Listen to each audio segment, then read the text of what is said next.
redundancies may in turn cause normally viable companies to become insolvent, thus losing all jobs and putting more pressure on the state.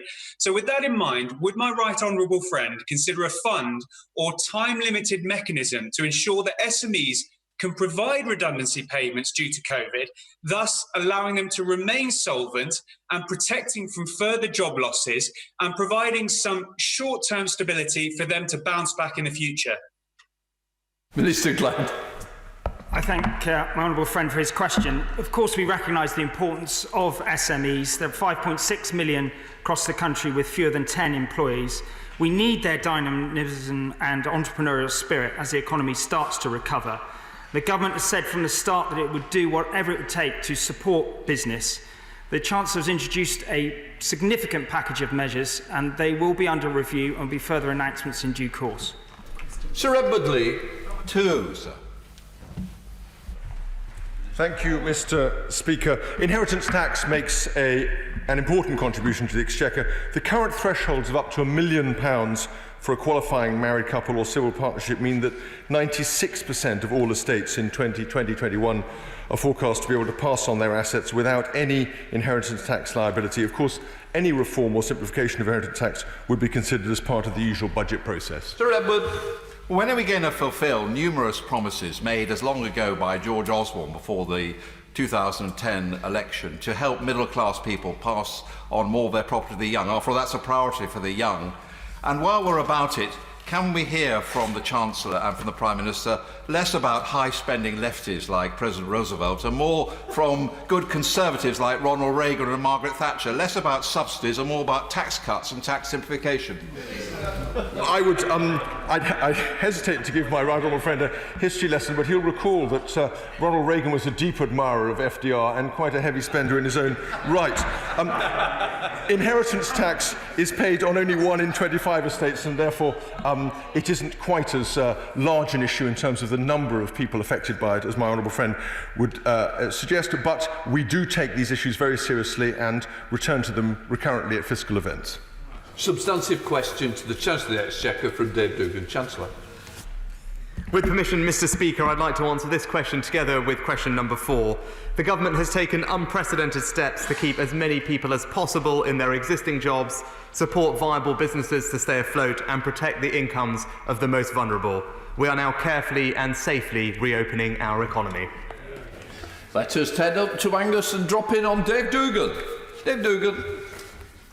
Mr. Speaker, I've previously raised the issue of the 3 million taxpayers being excluded from government support with the Prime Minister, the First Secretary of State and the Leader of the House, all of whom have repeated details of the government support provided to other groups. So, Mr. Speaker, to be very clear, it's understood that 2.6 million self-employed were supported and 9 million followed. What remains at issue, though, is the 10% of the workforce that have received no meaningful support to help navigate COVID. I therefore ask the Chancellor specifically on the 3 million excluded, will he provide an 11th hour lifeline such as that provided for the arts, or is he planning to cut 3 million excluded workers adrift? Because it's one or the other, and it's now or never. Chancellor of the Exchequer. Mr. Speaker, I've said previously that although we haven't been able to help everyone in exactly the way that they would have liked, I'm confident that the breadth and scale of the interventions we have provided make sure that everyone is able to access some support. We've also strengthened our security net with welfare for universal credit, amongst other things. But I would also say that our self-employment scheme remains one of the most comprehensive and generous anywhere in the world. Let us remain in Scotland and let us head to Margaret Furry. Margaret Furry. Thank you, Mr. Speaker. The economic impact of coronavirus has not been distributed evenly across the UK economy, yet the Scottish Government has extremely limited borrowing powers to stimulate demand and aid recovery in key sectors. A one-size-fits-all approach should no longer be the norm. Will the Chancellor bring forward the review of the fiscal framework, lift the caps on borrowing and give the Scottish Government the tools that it needs to invest in Scotland's future?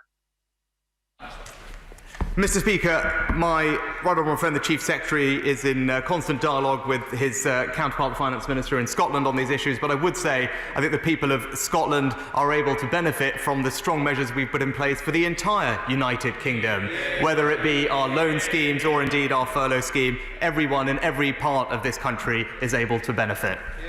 Through the Select Committee, Bill Stride. Thank you, Mr. Speaker. Mr. Speaker, on HMRC's website has recently appeared guidance that suggests that those who take COVID-19 tests as provided by their employer will have to treat the cost of those tests as a taxable benefit in kind, something which is very unfortunate, in particular in respect of those frontline workers who may be involved. Could the Chancellor look into this matter, please, as a matter of urgency? It's my right honourable friend. I'm delighted to him for raising this issue with me, and of course we'll look into it very quickly. We now come to the SNP spokesperson, Alison Thewlis, with the first of 2 questions. Thank you, Mr. Speaker. To follow up on the question by my honourable friend from Angus, the Excluded UK all-party group launched this morning with over 150 members of this House signing up as members, chaired by the honourable member for Caithness, Sutherland and Easter Ross. So can the Chancellor tell me why he has decided that 3 million people are not worthy of support, and why will he not put something in place to protect their incomes? Hear, hear. Mr. Speaker, everyone in this country has benefited one way or another from what we have been able to do. Although people haven't been able to be helped in exactly the way they would have liked, we have been able to put in place measures unprecedented in scale and speed, and that meant we did have to make some difficult decisions in order to implement those policies. But I do believe, because of the measures that we've taken to strengthen our safety net, for example, everyone, no matter where they are, has access to more support than they did before this crisis began. Alison Thewlis. Thank you, Mr. Speaker. If you listen to the evidence from groups like Excluded UK, he would know that that is just simply not the case.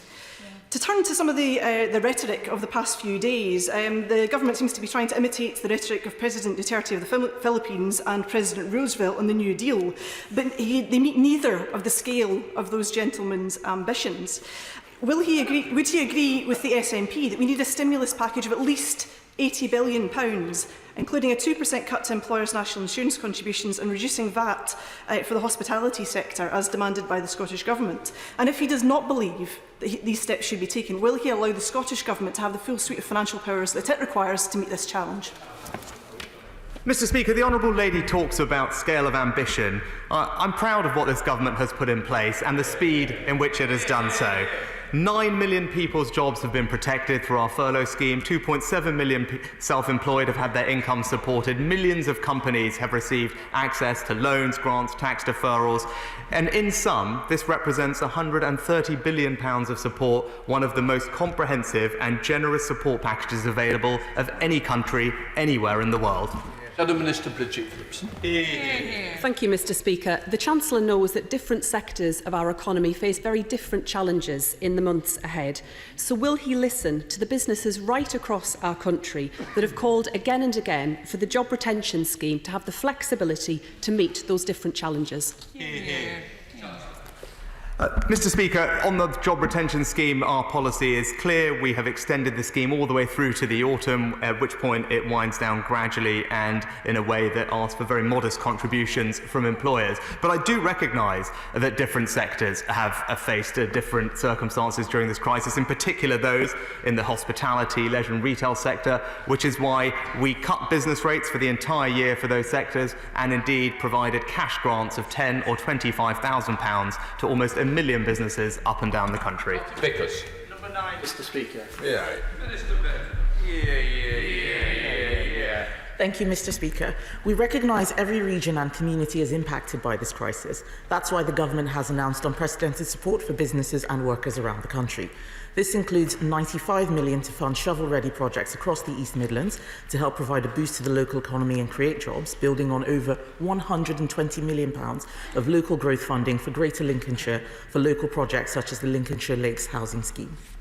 Martin Vickers. I thank the Minister for that, and the Treasury are certainly doing considerable support for our area, such as the Greater Grimsby Town deal. We're hoping, of course, for favourable designation for Freeport status, but the most pressing case at the moment is support for the Able Marine energy park in northern Lincolnshire. Modest support from the Treasury could help to create 2,000 jobs. Would the Minister or indeed the Chancellor agree to meet with myself, my colleagues from Grimsby, Brigham, Goole and Scunthorpe to deal with the My honourable friend is rightly championing the strengths of his local area as we move to restart the economy and make progress to achieve net zero carbon emissions by 2050. Our renewable energy ambitions will continue to create opportunities at manufacturing centres such as the Able Marine Energy Park proposal, but I would encourage him to engage firstly with my colleagues from BEIS as the lead department on energy and industrial strategy. Question number 10, Mr. Speaker. Morning, Mr. Speaker. Upgrading local transport links is a key part of this government's commitment to levelling up across the country. That's why we announced at the budget £500 million for the Potholes Fund. £4.2 billion has been announced for discussion with the 8 devolved mayors, and a further £2 billion for boosting cycling and walking across this Parliament. Scott Benton. Thank you, Mr. Speaker. Reinstating a passing loop onto the South Fylde rail line will help to double the number of trains travelling into Blackpool South every single day, bringing additional tourists into Blackpool and helping to create new jobs, investments and opportunities. Does my right honourable friend agree with me that delivering these local transport infrastructure projects is vital in terms of furthering economic growth, assisting our recovery from COVID-19 and delivering much needed investments into Blackpool, a part of the world I know he's very familiar with? Thank you. Well, it is a key part of this government's commitment to improving transport links like that. I know he has submitted a proposal which the Department for Transport are considering. Having been able to hear the trains on that line from my kitchen growing up, it is one I take a particular interest in, and I know it's a very strong scheme. We've now got a substantive question from Graham Morris. Minister Bartley. House building is an important catalyst for the wider economy, and we have put in place an unprecedented package of support in this sector. Last week, the Prime Minister announced measures to stimulate house building, including a £450 million boost to the short-term house building fund. Let us drop into Easington with Graham Morris. Graham Morris. Mr. Speaker, and I thank the Minister for his answer.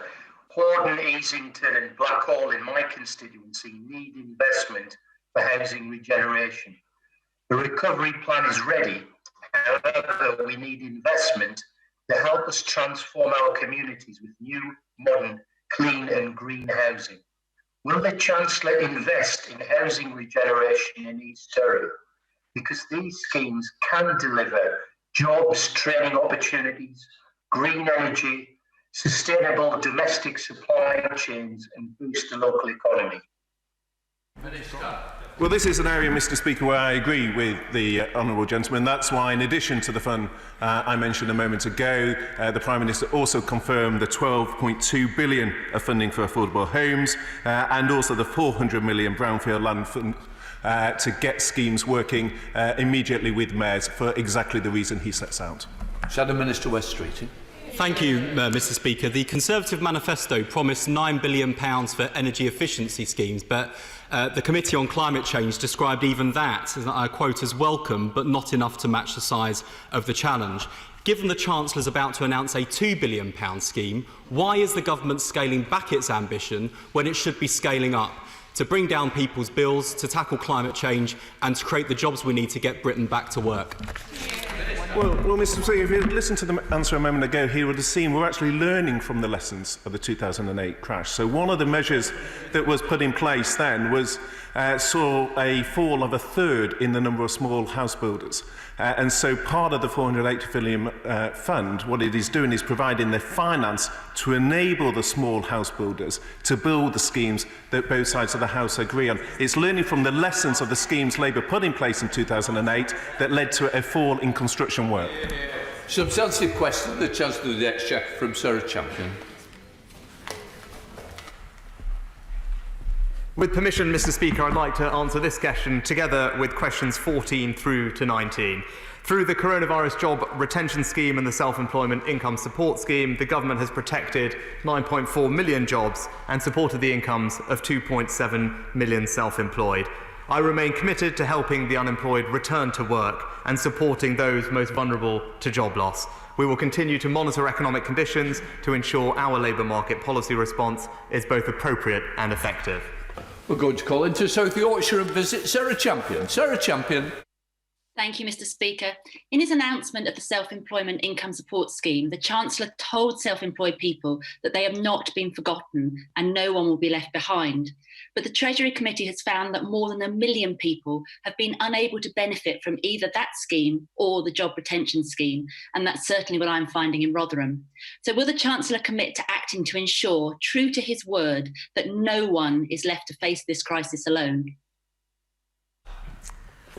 Mr. Speaker, with regard to the self-employment scheme, 95% of those who are majority self-employed are able to benefit from that scheme. Also, in terms of the scheme design and the duration with which it lasts, the breadth of its coverage and the generosity of its support, it remains the most generous and comprehensive self-employment support scheme in the world. Anna McMahon. Thank you, Mr. Speaker. We're facing the worst economic recession in history and a climate crisis. Despite the warm words yesterday, the Green Finance announcement doesn't go far enough.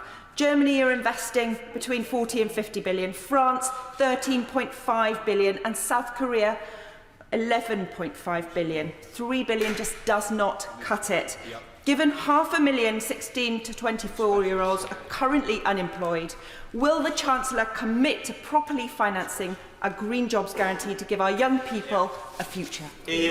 Chancellor. Mr. Speaker, the Honourable Lady mentioned plans from other countries. It's worth bearing in mind that those plans relate to spending commitments over many years and are actually better compared to what we outlined at budget, where we outlined a £600 billion investment programme over the remainder of this Parliament, including many initiatives, for example, carbon capture and storage, the Nature for Climate Fund, improvements in air quality. So we wholeheartedly on this side of the House believe in a green revolution, and we will provide the capital to make that happen. Lee Anderson. Thank you, Mr. Speaker. I just want to pay tribute to all the small business owners in Ashfield and Eastwood who have worked really hard to get ready for the reopening of their businesses last weekend in a COVID-secure manner. Places like the world-famous Diamond Club, the Dog and Parrot, the Bus Stop Cafe, St Joseph's Social Club and the outstanding Teversall Camping and Caravanning Club. And whilst I'm grateful to the Chancellor for all the financial support he has provided, does he agree that the only way to protect jobs and businesses in the long term is by safely reopening the economy? Chancellor. My honourable friend is absolutely right. No support schemes can substitute for safely reopening our economy. I enjoyed seeing his Facebook page of his tour of Sutton and Eastwood and Huthwaite, and indeed all the establishments he mentioned, including a candle shop, I believe. I pay tribute to all his local businesses for following the guidance, implementing safe measures so that they can welcome their local communities back with open arms. Thank you, Mr. Speaker. The government's intervention with financial support for the arts is welcome, but freelance creative workers have received little or no support from either the furlough scheme or the self-employed scheme for over 100 days. Exactly. So what specifically will the Chancellor do to correct this in the rescue package announced for the creative industries? Well, Mr. Speaker, those in the creative arts, like others, can benefit from the self-employment scheme and other interventions we've put in place. But I think it's important to note what happened yesterday. A £1.5 billion support package for our cultural institutions up and down the country, from our crown jewels, our globally recognised assets, to our local community theatres. All of them will be able to benefit from the support we've put in place and preserve what is so special about our cultural heritage in this country. Aaron Bell. Thank you, Mr. Speaker. I thank the Chancellor for his answer and for all he's done so far, and I look forward to his statement tomorrow as well. He mentioned unemployment. We are aware that it's rising, so one of the most important things we can do is to get people back into work as quickly as possible. And in Newcastle-under-Lyme, we are benefiting from the Stoke-on-Trent and staff's LEP's redundancy and recruitment triage service. Would he welcome that? There are areas where employment is growing, and if we can get people who have been made redundant into those jobs as quickly as possible, we'll minimise the devastating effects of this coronavirus. My honourable friend is absolutely right. The importance of job matching is critical. The evidence shows us that it works. And I know from my time as local government minister, the innovative approach that Councillor Atkins and his team on the County Council and the LEP have taken to various economic initiatives, and I pay tribute to them in putting this in place with such speed. Angela Riddle. Thank you, Mr. Speaker. The aerospace sector has already said that 9,000 jobs will go in the UK, the North West is going to be specifically badly affected if the government just sits back and allows this export-strong, high-skill, high-wage sector to be decimated. Germany have put a big package in place. America have put a big package in place. France have put a big package in place. So what is the Chancellor going to put in place to protect and guarantee the future of the aerospace sector long term? Chancellor. Mr. Speaker, with respect to France and Germany, those related to interventions with specific companies, it obviously wouldn't be appropriate for me to comment on those in this place, in this time. But with regard to the US, the support they put in place was to support domestic connectivity. Primarily, that is something that this government has done by subsidising considerably our bus network and our rail network to make sure that intra-union connectivity remains through this crisis. Heading up to lovely Lancashire with Rosie Cooper. Thank you, Mr. Speaker. Will the government abandon its one-size-fits-all wind-down of the furlough and self-employed scheme and adopt a targeted strategy which acknowledges that hotel workers, chefs and self-employed lighting technicians cannot and should not be treated the same way as workers in sectors which are already back at full capacity? Chancellor. Mr. Speaker, the most important thing for all these sectors is for them to be safely reopened, which is why I'm delighted last weekend we were able to meet the targets set out in our reopening plan. And I know the Prime Minister has spoken about reopening our remaining closed sectors in the coming weeks, which is welcome news. But what I would say is those sectors, the Honourable Lady is right, have faced hardship, which is why, as I said earlier, they have received considerable extra support from the government in the form of business rates, holidays and cash grants. Shadow Minister, Pat McFadden. Thank you, Mr. Speaker. Thousands of job losses have been announced in recent days, and many more are expected if the furlough scheme is withdrawn from all sectors at the same time. Now, with young people facing the most difficult labour market conditions for a generation, and many otherwise viable businesses in trouble because of social distancing rules, does the Chancellor accept the case for employment support aimed directly at those sectors most likely to be hit by job losses in the coming months? Mr. Speaker, those who call for a sector-specific approach are not always able to articulate exactly how they would define those sectors and the supply chains that those sectors also serve. But what I would say is the most important thing is to have provided broad, generous and swift coverage to protect 9 million jobs, which is what this government has done, and now to reopen those sectors so we can get as many of those people back to work as quickly as possible to the jobs that they had. We now have a substantive question from Stephen Metcalfe to Minister Norman. Minister. Thank you, Mr. Speaker. The government recognises the current challenges facing commercial landlords, and that's why we've worked very closely with lenders to ensure support and flexibility is being shown to commercial borrowers. Of course, this forms part of a much wider picture of unprecedented support to businesses affected, including via business rate holidays, grants, government-backed loans, and of course those in turn give access to cash to pay for rents and salaries or suppliers. Let us head to Basildon with Stephen Metcalfe. Stephen Metcalfe. Thank you, Mr. Speaker, and can I draw members' attention to my register of interests? While many tenants welcome the steps the government have taken to protect them from eviction, for many small private landlords, the rental income on shops, offices and residential property is their only form of income, which in many cases has completely dried up. Will my honourable friend therefore work with the sector to explore how to provide financial support to individuals who find they have no income and no access to any of the other very impressive schemes the government have introduced?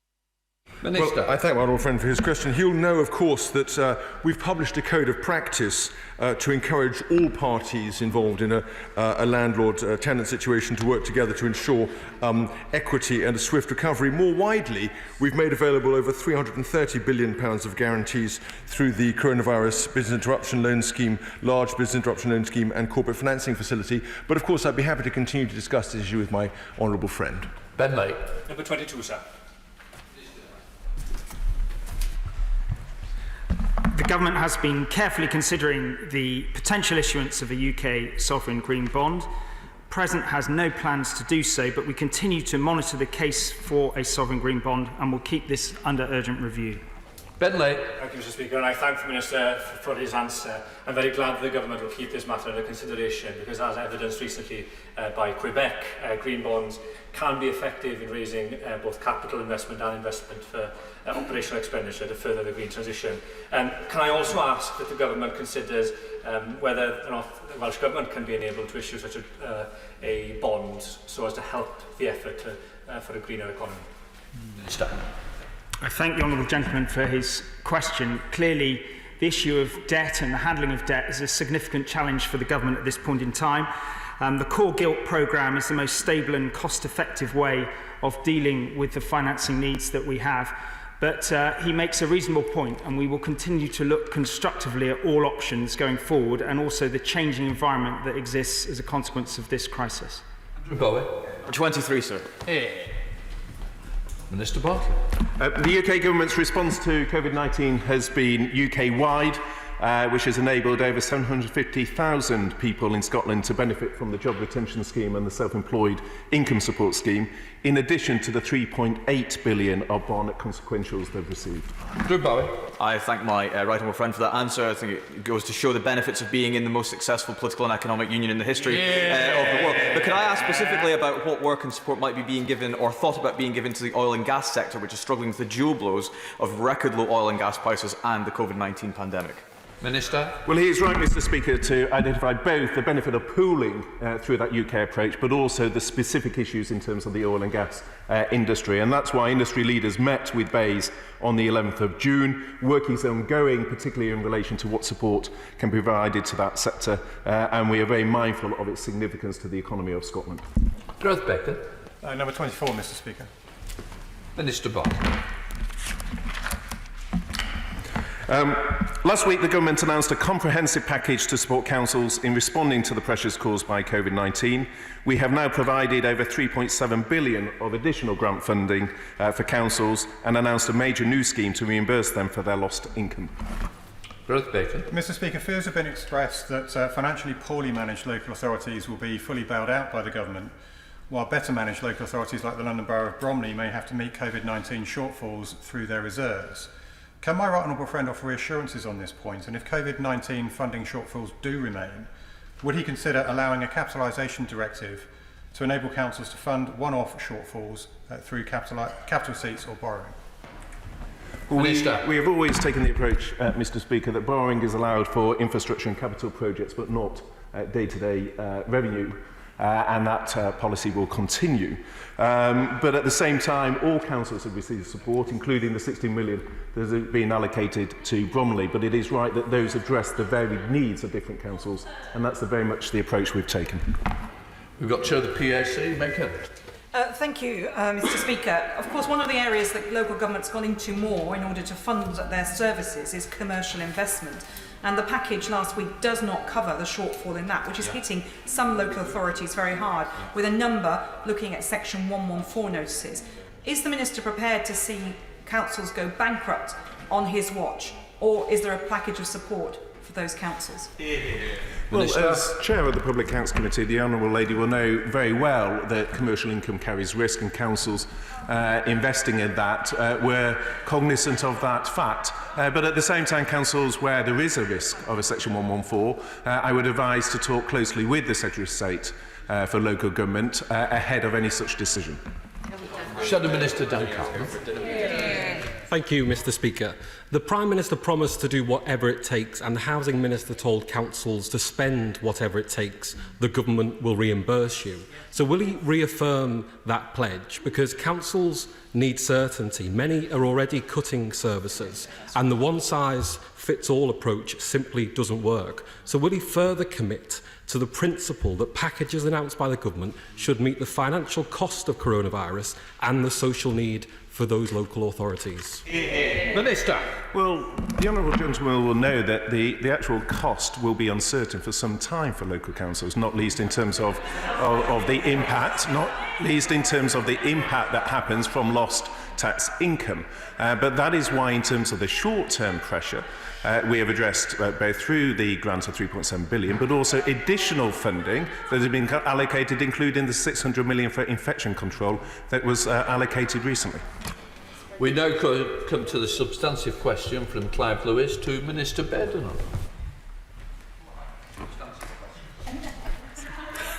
Thank you, Mr. Speaker. The Prime Minister recently set out the first steps of the government strategy to rebuild and fuel economic recovery in response to COVID-19. The government believes the best way to secure a recovery is to invest across the UK to level up, whilst ensuring we create the conditions for private enterprise to flourish. Let's head to Norwich to visit Clive Lewis. Clive Lewis. Thank you. The Chancellor would have received a letter signed by members across this House, including myself, asking for him to consider introducing a 4-day working week as a way of helping the country recover and create a better future post-COVID-19. So will the Chancellor commit to the Treasury exploring a 4-day working week as part of its economic planning for the recovery? And will he also meet with me and other members to discuss how we can work together to make shorter working times a reality? Minister. Thank you, Mr. Speaker. The government believes that the best way of dealing with these issues is for workers to look at existing options available for flexible working and discuss them directly with their employers, rather than the government legislating for the entire UK workforce. But I'm very happy to meet him to discuss further on this topic, if he would like. We now come to Robbie Moore. Number 28, Mr. Speaker. Minister Norman. Thank you, Mr. Speaker. With your permission, I should like to answer this question together with questions 29 and 30. As you all know, the Chancellor has announced an unprecedented package of support for high street businesses affected by the pandemic. In particular, the government is giving retail, hospitality and leisure businesses a year's business rates holiday. It's protecting commercial tenants from eviction and debt recovery. It's offering grants of up to £25,000 to eligible businesses and making sure that businesses have access to the financing they need as quickly as possible. And we stand ready to take further steps if necessary. Robin Moore. I thank my right honourable friend for that response. I recently visited a brilliant independent furniture store, Rooms, right in the centre of Keighley, run by Andrew Foster and his wife Janine and their son Joe. They and many others welcome the 100% business rate relief this year, but are concerned about next year and indeed the fairness of the whole business rate structure when considering pure online businesses and those based in premises. Will my right honourable friend continue to review this in light of COVID and look more closely to create a fairer business rate structure? Well, I thank my honourable friend very much, and I'm delighted to hear about Rooms. And of course, in my own constituency, there have been many businesses that have reopened, and reopening the economy is the central step that we need for our national recovery. As he will know, we've committed to a fundamental review of the business rate systems and published some pretty comprehensive terms of reference to review at the spring budget. In the meantime, we are committed to supporting businesses and have taken actions to reduce the burden of rates, which will save businesses more than £13 billion over the next 5 years. Let us head to Lincoln to visit Carl McCartney. Carl McCartney. Thank you, Speaker. It's no secret that Chancellors have an overarching influence across all government departments. Within my Lincoln constituency county of Greater Lincolnshire, we are faced with major local government reorganisation. Does the Treasury have the view that for the UK's second largest county, a single unitary authority would be in the best financial interests of my constituents when enforcing forthcoming local government reform and devolution? Well, I think it would be wrong for me to offer a view as a minister on this, but I can tell him that my personal experience has been that the more streamlined, the clearer the lines of authority and the more integrated and shared approach that is taken, the more effective the infrastructure delivery is likely to be. David Johnson.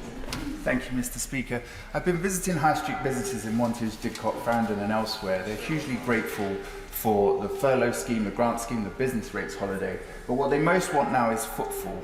Does my right honourable friend agree that that should be the priority, and can he confirm he's considering all measures to increase footfall on the high street? I can absolutely confirm that. The reason we've backed high street firms so strongly all the way through is precisely because we recognise the central importance of these sectors to getting Britain's high streets back firing on all cylinders. He'll know we've also introduced a business and planning bill to help businesses in England get back on their feet, and we've accelerated nearly £100 million of investment in town centres and high streets through the Towns Fund this year to the same end. We've now got a substantive question from Sir Owen to Minister Bartley. Treasury Ministers meet with the Secretary of State for Transport and the Home Secretary on a regular basis to discuss a variety of important issues, including the aviation industry. Let's head up the M1 to Luton with Sir Owen. Thank you, Mr. Speaker. I have asked ministers multiple times why it is that we have not yet seen a specific package of support for the aviation industry, and have got general answers about general measures, which clearly aren't working, as we see EasyJet has already started consulting on 4,500 job losses. Thousands of jobs in Luton and our council are reliant on income from Luton Airport. If the governments of France and Germany are protecting their aviation workers, why isn't this government? Minister. Well, we are continuing to work closely with the sector and are willing to consider the situation of individual firms, providing that all other government schemes have been explored and all commercial options exhausted, including raising capital from existing investors. Joe Gideon. Question 32, Mr. Speaker. Minister. Mr. Speaker, alongside unprecedented support for individuals and businesses in light of the COVID-19 outbreak, the government has announced a £750 million support package for charities. 360 million of this will be allocated directly to charities providing essential services and 200 million to local charities through the National Lottery Community Fund. Joe Gideon. I thank the Minister for that answer and for the support that has enabled charities to develop new ways of working during lockdown. Can the Minister outline how this government's support has helped my constituents in Stoke-on-Trent Central? Minister. My honourable friend is right to highlight the extraordinary innovations we've seen from charities in Stoke-on-Trent and across the country. We've seen innovation and adaptation right across the economy, and this has been made possible by the unprecedented level of support that we've been referring to in this session. Of this support, £230 million has been disbursed from the government's Charity Support Fund as of the end of last week. Minister, we've now got a substantive question from Damien Collins. With permission, Mr. Speaker, I would like to answer this question 33 with question 34. The Treasury is working extensively with employers, task forces and industry groups to understand the long-term effects of COVID-19 across all key areas of the economy, including the artistic, creative, tourism and hospitality sectors. We will continue to monitor the impact of government support on the economy. We've now coming over to the question from Damien Collins. Damien Collins. Thank you, Mr. Speaker. Whilst hotels and hospitality businesses and holiday parks are reopening in my constituency, many businesses fear that this will be a year of 3 winters. What support is the government considering beyond what's been delivered so far? And in particular, would the Treasury consider the request been made for the hospitality sector to cut VAT to 5% for tourism and hospitality businesses? Minister. As ever, Mr. Speaker, all taxes are kept under review and changes to tax are announced at fiscal events. My honourable friend will be pleased to know that admissions to cultural venues, for example, are already exempt from VAT if they are provided by a local authority or an eligible body, such as a charity, and we will continue to review the situation. Thank you, Mr. Speaker. Like many other members across the House, I met with Excluded UK this morning, and many of those, particularly in the creative industries, freelancers who fall in between the gaps of the different government schemes. The package that's been announced for the creative industries is welcome, but what is the government going to do to support those many thousands of people, including in Cardiff South and Penarth, who fall in between the gaps working in the creative industries? Minister. Mr. Speaker, the UK continues to have one of the most generous coronavirus support schemes in the world, including for many self-employed people like the ones that he refers to. He will know, for example, that the government recently announced a £1.57 billion cultural fund, and funds like that are being targeted at the very few people that he is speaking about. Now come to Jonathan Gillis. Number 35, Mr. Speaker. Minister Bartley. I regularly meet with the Secretary of State for Education to discuss schools funding. We are providing a £1 billion package to help students catch up on lost learning. This sits alongside the £100 million to boost remote education and the additional £7.1 billion of core funding for schools we announced at SR19. Jonathan Gillis.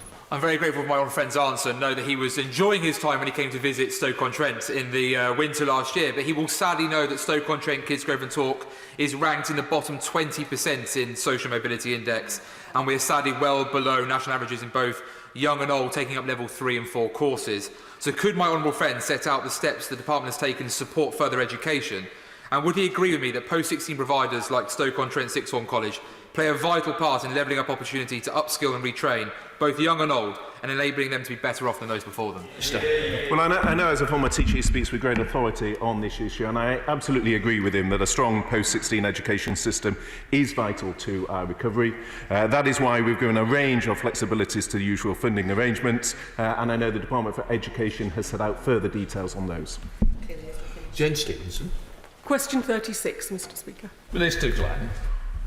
On the 20th of May, the government launched the Future Fund. The fund is an investment scheme for high-growth companies impacted by the pandemic that provides between £125,000 and £5 million in government funding through convertible loans, with third-party investors at least matching the government funding on each loan. As of the 5th of July, £379 million worth of convertible loans have been approved through the Future Fund, and the government has also made £750 million of support available for innovative firms through Innovate UK grants and loans. Jen Stevens. Thank you, Mr Speaker. Unemployment in Wolverhampton North East was 3 times the national average as we came into the pandemic. So many businesses have expressed their gratitude for the wide range of support.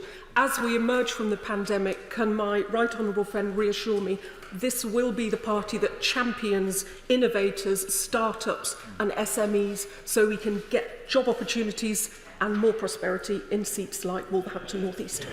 Minister. The Honourable Lady makes a very good point and case for her constituency. As the Prime Minister set out last week, we will double down on levelling up and give everyone growing up in this country the opportunity that they need. The Prime Minister announced the acceleration of £96 million of investment from the Towns Fund, including nearly £13 million on Kickstart activity in the West Midlands. Can I just say that the members are pretty upset. They feel we've taken too long. They were desperate to get in, but there we are. I'm sorry about that. What I would say is we now come to topicals with Henry Smith, Chancellor of the Exchequer. Mr Speaker, 4 months on from the outset of coronavirus, we have slowly and carefully reopened much of our economy, and we can now begin our national recovery. Throughout this crisis, I've repeatedly made clear that whilst we cannot protect every single job, we will do all we can to make sure our businesses and people have the tools they need to get through this and emerge stronger on the other side. Heading to Henry Smith in Crawley. Henry Smith. Mr Speaker, thank you very much. To help the aviation and travel sectors recover from the negative impact of COVID-19, will my right honourable friend consider suspending air passenger duty until at least the end of summer 2021? Chancellor. Mr Speaker, my honourable friend, as always, is a champion for the industry and knows how important it is to the UK economy. What I can tell him is that at Budget we committed to a consultation on aviation tax reform, and we remain committed to that and will bring forward the timing in due course. We now come to Shadow Chancellor of the Exchequer, Annalise Dodds. Thank you, Mr Speaker. The Chancellor stated earlier that the job retention scheme is being wound down from the autumn. It's actually being wound down from the start of next month across all sectors at the same time, and we're already seeing the impact of that in very substantial redundancies. The Resolution Foundation called this week for a targeted continuation of the scheme for the hardest hit industries and those areas affected by additional lockdowns. The Chancellor said he doesn't want to pick winners, but this health crisis has involved governments designating losers, quite rightly, for public health reasons. So why is he persisting with this one-size-fits-all removal of the job retention scheme when this will inevitably lead to additional redundancies? Thank you. Chancellor. Mr Speaker, this is not about picking winners or losers. This is about protecting people's health. And where it is incumbent on the government to step in and make sure that we can protect people's health through targeted interventions, that will remain the right thing to do. With regard to economic support, my right honourable friend, the Health Secretary has made clear that support has been provided to the local council, whether this has been the place. And with regard to the furlough scheme, we are in the belief, rightly, that this is a universal scheme. It is generous, it has been extended to October, and it is winding down in a gradual and temperate manner.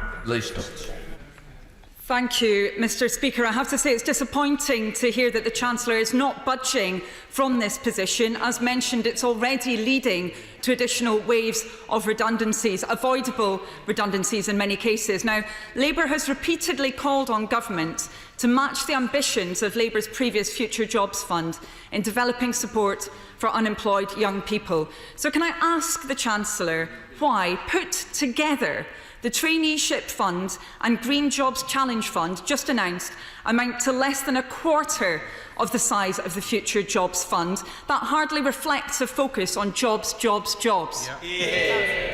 Chancellor. I'm not quite sure that's right, Mr Speaker. The Future Jobs Fund, I think, in reality was about £1 billion.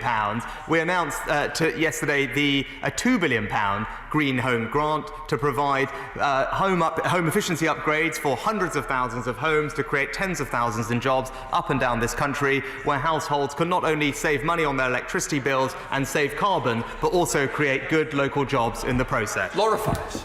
Thank you, Mr Speaker. From a health perspective, COVID-19 disproportionately affected the old. But from an economic perspective, the risks are greatest for the young, both in lost employment opportunities and potentially a future higher tax burden. What reassurances can my right honourable friend give that the economic prospects of young people will be his priority in the future recovery?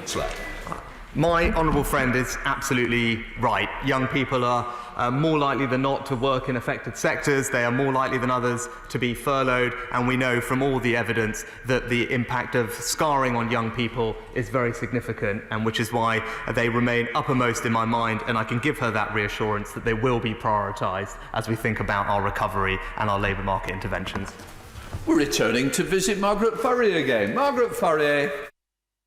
Thank you, Mr Speaker. The TB in Cambuslang in my constituency responsibly took out business interruption insurance, including notifiable diseases cover. The one time that they've had to claim is during the coronavirus pandemic, but they've been refused because COVID-19 is not on this list of notifiable diseases. Many other businesses have found themselves in the same position and understandably feel frustrated that insurers have not helped them in their time of need.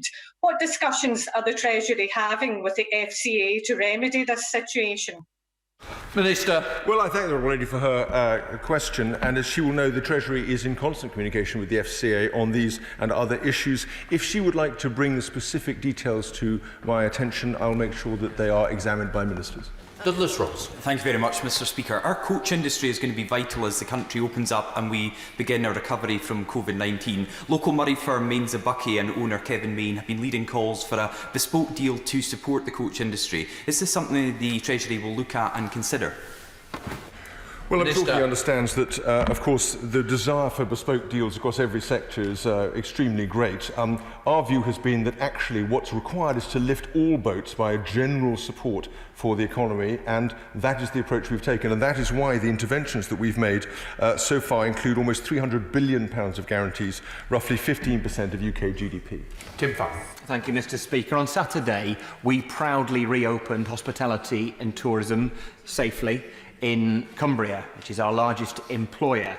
But 69% of hospitality industry businesses will not be able to fully reopen. And having lost most of the season, the industry will see hundreds of successful businesses fail and tens of thousands of jobs lost unless the Chancellor agrees to a package of grant and wage support in the budget statement tomorrow. Will he do that? Minister. Well, as he'll be aware, there's an enormous amount of support already in the system. I'm delighted that shops and other organisations are opening up in his constituency. We look to see more of that over time as this support feeds through into the system. Heading to Hurlow with Robert Halfon. Robert Halfon. Thank you, Mr Speaker. Does my right honourable friend agree that beauty salons, tanning salons and nail bars such as Salon 112 and Shui Tanning and Beauty based in my constituency of Harlow are important small businesses and often the lifeblood of our local economy? They should be supported, allowed to open and not denigrated. Will he ensure that when he cuts taxes, businesses like these will be a top priority given the struggles they have had to face? Minister. Well, no one who knows my beautiful friend would be surprised that he knows these beauty salons as well as he does, and I salute him for it. On the serious point, he's absolutely right about the importance of these businesses to all of our constituencies. He didn't mention it, but he also should mention that many of these are run and staffed by women, and it's very important that we should pay attention to the equalities impact of that. The key thing is that we get these businesses open, and that is what the Treasury is focused on, including beauty salons. Meg Hillier. Thank you, Mr. Speaker. Mr. Speaker, we all know that there's huge problems in culture and theatre. The Hackney Empire, 120 years serving residents in Hackney Grey Eye Theatre Company in my constituency, which works with disabled artists. And it's great that there's been an announcement about support, but if you do the maths, it's quite a lot of organisations needing this money, and the Secretary of State for Culture has talked about supporting the main gems. So when will those local theatre companies know how much money they're going to get, and when will they get the cash? Chancellor.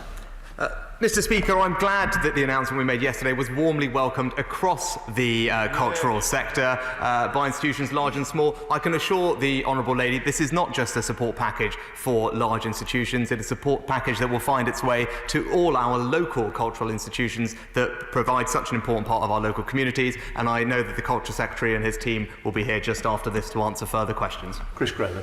Thank you, Mr. Speaker. Can I also thank the Chancellor for yesterday's announcement? Very welcome. Could I, though, ask him to bear in mind those freelancers and those with other forms of employment in the sector who continue to struggle as he plans tomorrow and going forward? But, Mr. Speaker, we need to move ahead with a green recovery. Could I ask the Chancellor to consider providing additional incentives to develop a hydrogen infrastructure in this country? I don't believe we can achieve our emissions objectives just with battery technology. We're going to need hydrogen vehicles as well. This government really needs to do a lot to encourage the development of such an infrastructure. Mr. Speaker, I agree wholeheartedly with my right honourable friend that we should make getting to our net zero commitments at the heart of our recovery. He will have seen the announcement we recently made about green homes grants, showing our commitment in this area. But I know he has a lot of experience with regard to hydrogen and transportation. I look forward to getting those thoughts from him so we can incorporate it into our future plans. Erin Smith. Thank you, Mr. Speaker. More young people need a college place. More young people need help with catch-up. More adults need retraining. City of Bristol College and colleges such as St Brendan's in Bristol are perfectly placed and ready to help, but the Chancellor needs to help them. So will he commit to extending the COVID £1 billion to post-16 to catch up? And will he commit to ensuring that every 16 to 19-year-old has a funded place at a college from September? Chancellor.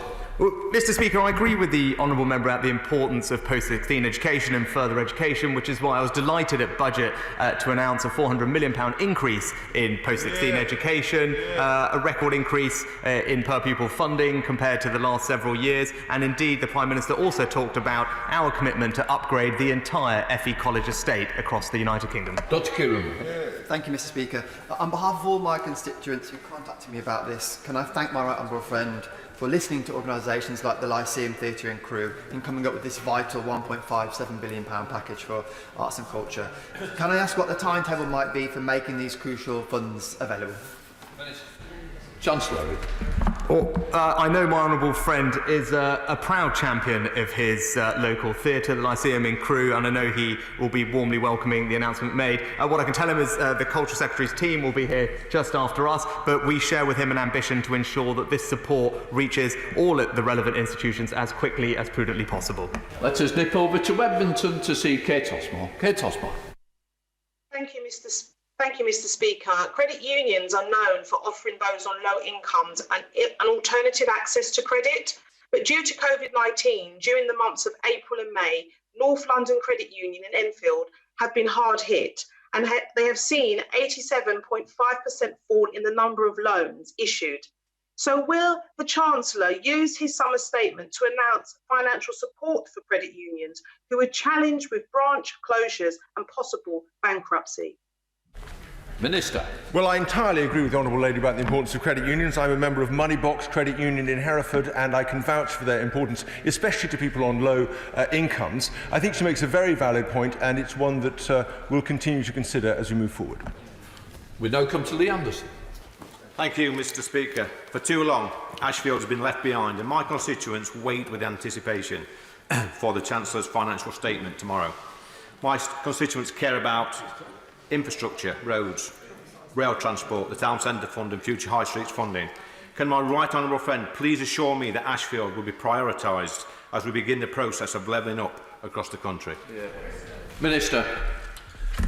Well, Mr Speaker, as the Prime Minister said last week, we're doubling down on levelling up, and he committed last week to 95 million to the East Midlands for shovel-ready projects, and that is in addition to the 10.25 million of accelerated funding from the Towns Fund for Kirby in Ashfield. But I look forward to working with him on his commitment to levelling up his constituency. We now come to Emma Hardy. Thank you, Mr Speaker. It's been a pleasure to meet the young entrepreneurs in Hull. Many of these young people have faced great adversity before setting up their own businesses, but they have had no income, no support and no grants from the government. Have these young people been forgotten? Chancellor. Mr Speaker, these young people have absolutely not been forgotten, and we remain indebted to them for their dynamism in helping to power our recovery. I'm delighted that our startup loan scheme has recently been expanded and is able to provide cash loans to those budding entrepreneurs in her constituency and others, and I would urge them to have a look at it and see if it will help fund their plans. In order to allow the safe exit of honourable members participating in this item of business and the safer arrival of those participating next, I am suspending the House for 5 minutes. 5 minutes. Order.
Order. I have a short statement to make about the conduct of divisions. I believe that all members are now familiar with the process and the Chair will not give reminders of it before each division. The doors will generally be locked 12 minutes after the start of the division, although the Chair retains the discretion to extend that period if need be. Right, I now call Jonathan Ashworth to ask his urgent question. Ask the Secretary of State for Health to update the House on its response to the coronavirus pandemic. Secretary of State. Thank you very much, Mr. Speaker. We are bringing coronavirus under control. Yesterday's figures showed 352 new cases, the lowest since lockdown began, and that's down from over 5,000 a day at the peak. 209 patients are currently in mechanical ventilator beds with coronavirus, down from 3,300 at the peak. The latest number of deaths recorded in all settings in the UK was 16. New figures this morning show that for the last 2 weeks, the number of people who've died from all causes has been lower than the normal average for this time of year. And because we're bringing the virus under control, we've been able to restore some of the things that make life worth living. This weekend, restaurants, pubs and hairdressers were buzzing with activity for the first time in months. And yesterday we were able to ease restrictions for the 2.2 million people who've been shielding across England, so they can now spend more time outdoors in a group of up to 6, whilst maintaining, of course, social distancing, Mr. Speaker. Our plan has always been to lift the national lockdown while taking ever more targeted action to suppress the virus. We're seeing a similar approach in other countries like Germany, Spain and Australia, where overnight they locked down Melbourne.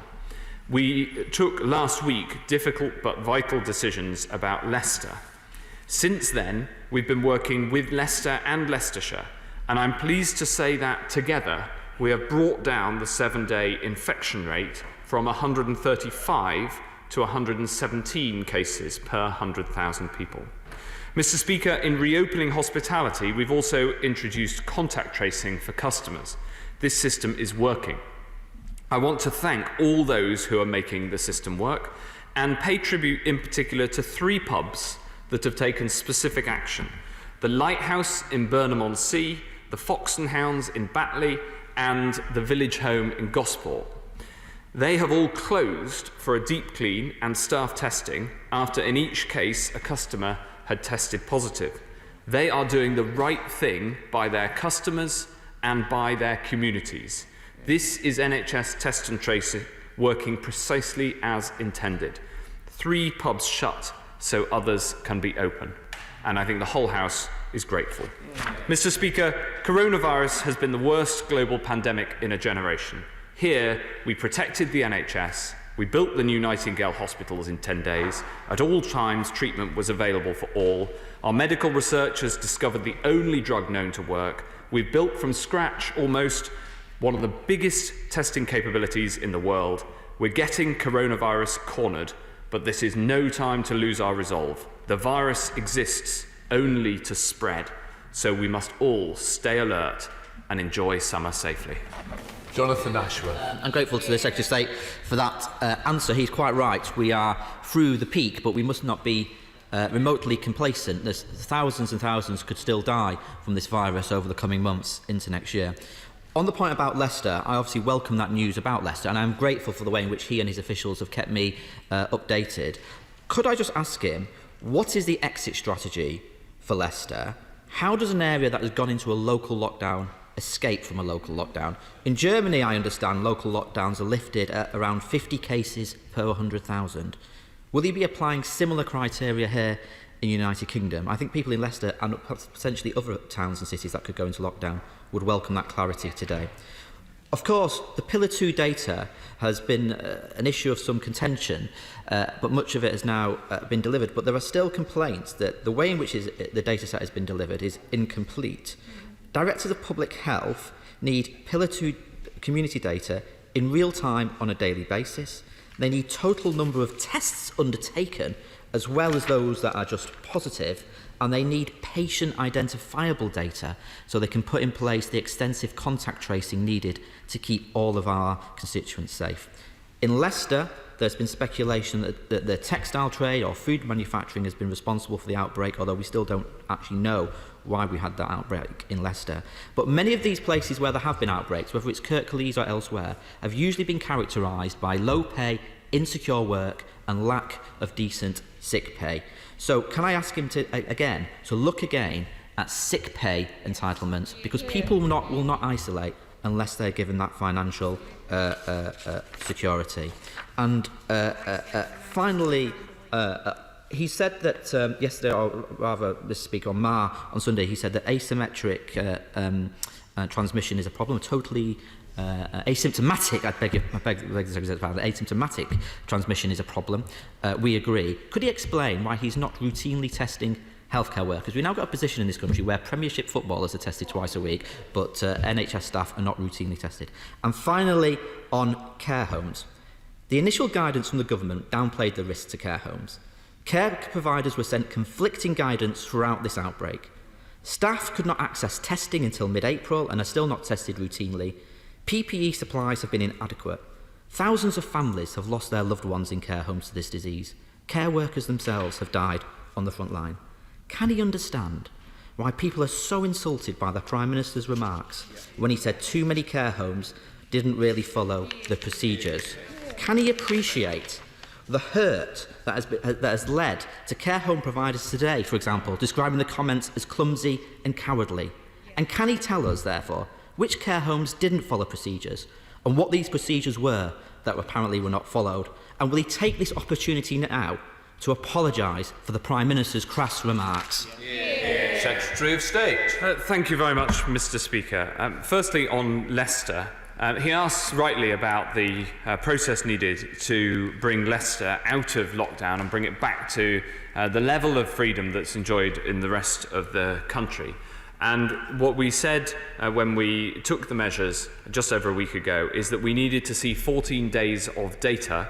And so we propose to make announcements on the next steps on the 18th of July.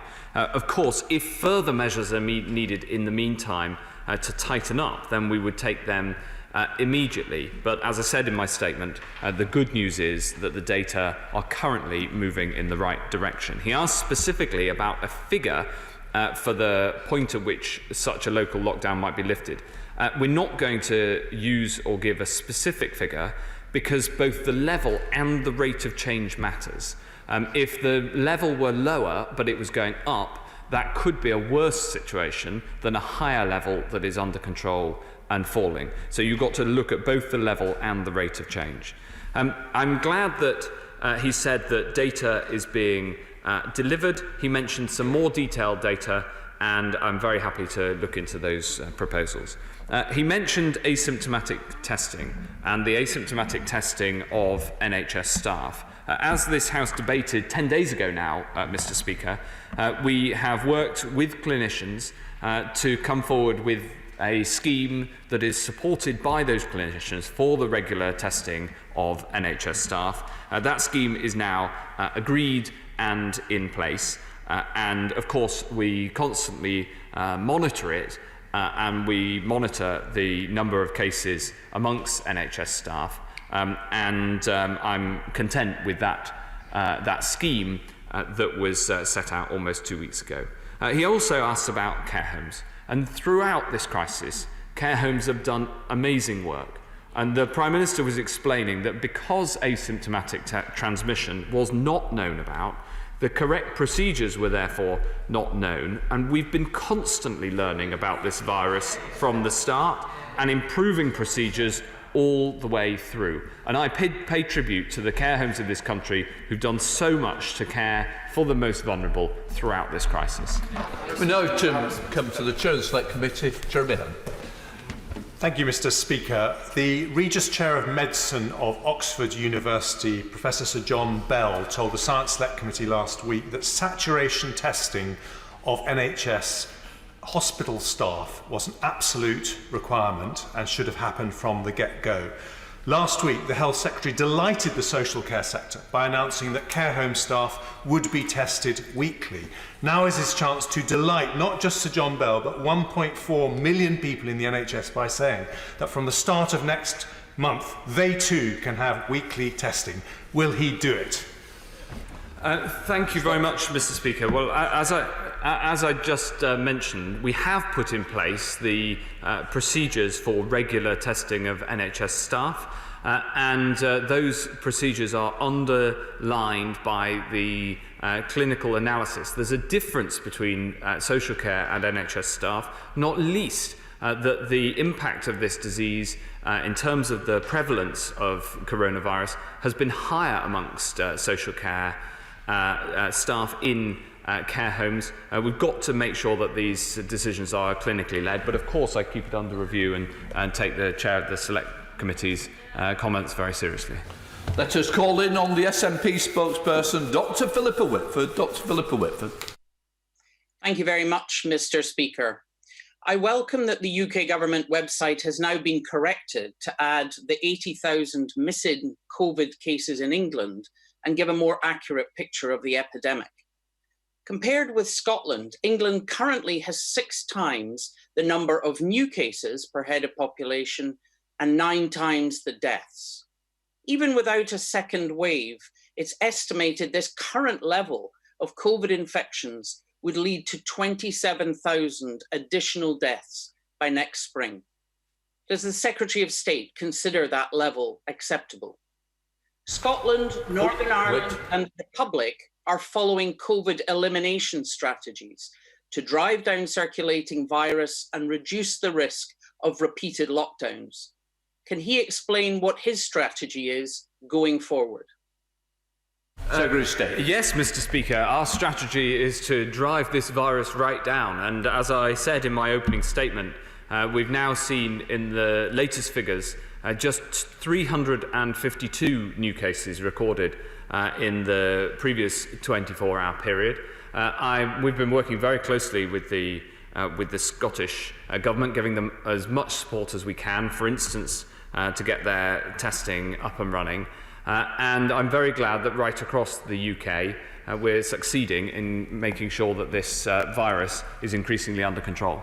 Dr. Julian Lewis. Can my right honourable friend give any encouragement that beauty salons will be allowed to open in the reasonably near future? And does he share my concern and indeed disappointment that even though campsites are now allowed to reopen, the company in charge of them in the New Forest is threatening to keep them closed until the spring of next year? Secretary of State. Well, my right honourable friend, the Business Secretary, is working closely with the beauty industry on how that industry can open in a COVID secure way. Of course, taking into account the clinical advice. We have, though, been able to change the advice to allow for the reopening of campsites. I'm personally very pleased about that, and I think it will help lots of families to enjoy summer safely. So it is disappointing to hear of a blanket approach taken to not having any camping in the New Forest, where I went camping as a child. And enjoyed very much. Now, of course, at a campsite, you've got to be particularly careful of the shared facilities to make sure they're cleaned properly, but there is a way to open campsites safely and securely, and I know that doing that in the New Forest and everywhere else would help people to enjoy summer safely. Let's head up to Saddleworth and drop in on Debbie Abrahams. Debbie Abrahams. Thank you, Mr. Speaker. Mr. Speaker, the Health Secretary's comments on Sunday suggesting that my Greater Manchester public health colleagues needed help in interpreting the Pillar 2 data they received from centrally contracted private labs was nothing short of insulting. These people are some of the most talented, dedicated and professional that I've had the privilege to work with. They don't need help, they need timely, patient identifiable and complete data, which they have not been getting. So instead of trying to shift the blame for the government's mess in handling the COVID crisis onto our amazing public health teams and care home staff, what is the Health Secretary doing to ensure they get these data? And why isn't he going to announce local thresholds for easing and reinstating lockdowns, as Germany and other countries have done? And finally, will he apologise for his patronising remarks to my public health colleagues? Speaker, I will not allow a divisive approach to tackling this crisis. We will all work together. And we work together with local authorities, we work together with local mayors, we work together with local areas, and we will do that in Manchester and across the board. And I just hope that the Honourable Lady will take the message back to Manchester how keen we are to work collegiately and together. And I think that that is the right way forward. I've already answered the question on the thresholds for changes to local lockdowns. You have to apply judgment, and again, we do this in consultation with and working hand in glove with the local area. Finally, on the data point, I think she might want to have a word with her friend, the Shadow Secretary of State, because he was right to acknowledge that the sharing of this sort of data, which is a complicated task, is constantly improving.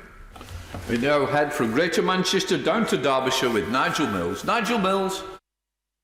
Is there more that we can do to help dental practices who are struggling with the need to see fewer patients and with increased costs to provide all the PPE? Many local dental practices are telling me that they'll struggle to survive until they get back to normal volumes if they can't have some help with their increased costs.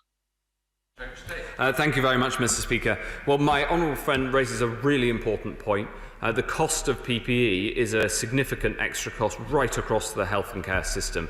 Dentists that are on NHS contracts have of course had those contracts paid throughout, even when routine dentistry wasn't open. I'm really glad we managed to get routine dentistry open, and we're working with dentists and their representatives to try to make sure that we tackle the real world challenge of how do you have high quality, safe dentistry in a way that can ensure that dentist practice can also be financially sustainable. It's a very challenging problem, and I pay tribute to the dentists who are working with us on it. Thank you, Mr. Speaker. Does the Health Secretary agree with the Prime Minister's despicable comments blaming care workers for the huge death toll in care homes, or will he admit that his government's own failings left these low-paid and undervalued carers with little or no protective clothing, many without access to sick pay, fighting a losing battle against this awful disease at the height of the pandemic? Mr. Speaker, I've been clear that throughout we've been learning about this virus and learning how best to deal with it. And my admiration for those who work in social care is second to none. And one of the good things about this crisis is that it's shown to the whole country how much we value not just those who work in the NHS, but those who work right across social care, caring for the most vulnerable. Sarah Dance. Mr. Speaker, cancer takes the lives of loved ones far too early, including that of my father. The pandemic has made it very difficult for people to access necessary treatment. Can my right honourable friend reassure me that everything will be done that can be done to make sure those that need treatment get it soon? Yes, Mr. Speaker. This is an incredibly important point. And when people talk about the lives that have sadly been lost to coronavirus and the impact and how many might be in the future, you've also got to take into account the health impact of non-coronavirus diseases like cancer, whose treatment is affected by the actions we've had to take. So my heart goes out to all those who have not been able to get cancer treatment because it wouldn't have been appropriate to do that when there was a virus about. We're putting an enormous amount of effort in now to getting cancer treatment services up and running. Perhaps the most important message, though, and the biggest barrier to more early diagnosis is that people must come forward if they suspect that they may have a cancerous lump. If you find a lump, then please call your GP, and if you're asked to go to hospital, then do. It will be safe to do so, and it's really important that people help us to help them. We now return to Scotland to visit Drew Hendry. Drew Hendry.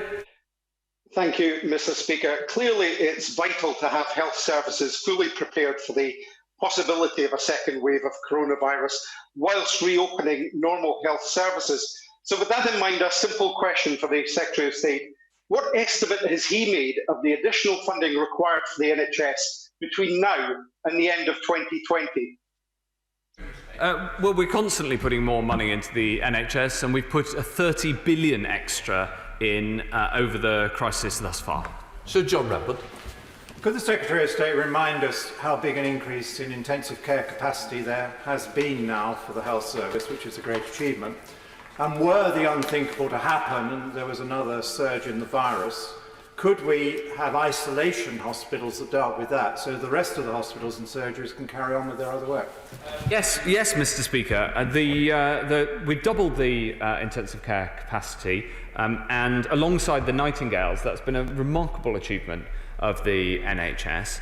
There is now a green and blue, as we call it, areas of hospitals, or whole hospitals, depending on the geography. In a rural area, you couldn't turn a whole hospital to be COVID secure, COVID free, because it serves both COVID and non-COVID patients.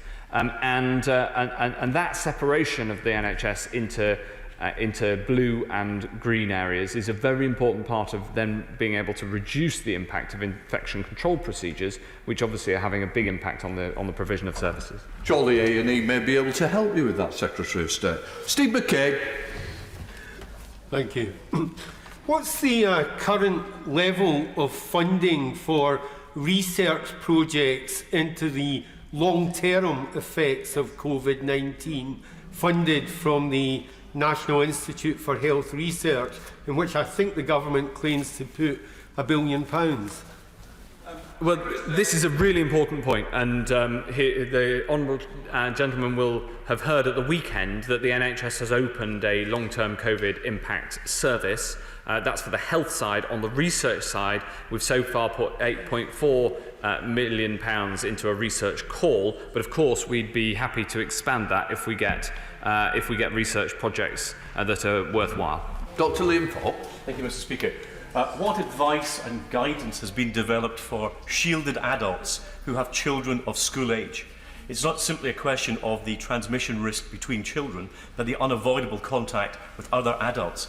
I'm sure my right honourable friend will understand that the earlier such advice is developed and disseminated, the less unnecessary anxiety there will be for these parents during the school holidays. Thank you very much, Mr. Speaker. I'll write to my right honourable friend with that advice, of course, as thankfully as the virus has been brought under control, so the restrictions on those who are shielding are able to be lifted. So I'm glad to say this is a lessening problem. But certainly ahead of September in particular and the full return of schools, we'll have to make sure this advice is very clear, and we'll do that. Manera Wilson. Thank you, Mr. Speaker. Day respite care centres such as HomeLink in my constituency provide much needed support for people with dementia, learning difficulties and other complex needs, and they are a lifeline for unpaid carers. HomeLink and others are desperate to open as quickly as possible. They're working on COVID secure guidelines, but they can't get free access to testing for staff and their users. Will he look at making testing for respite care centres available on the same basis as care homes, please? Yes, Mr. Speaker, we have a project underway on this. It's something that the chair of the Science and Technology Committee has been working on for weeks as well, and again I will write to her with the full details of the plan to make this happen. Heading to Dr. Luke Evans in Bosworth. Dr. Luke Evans.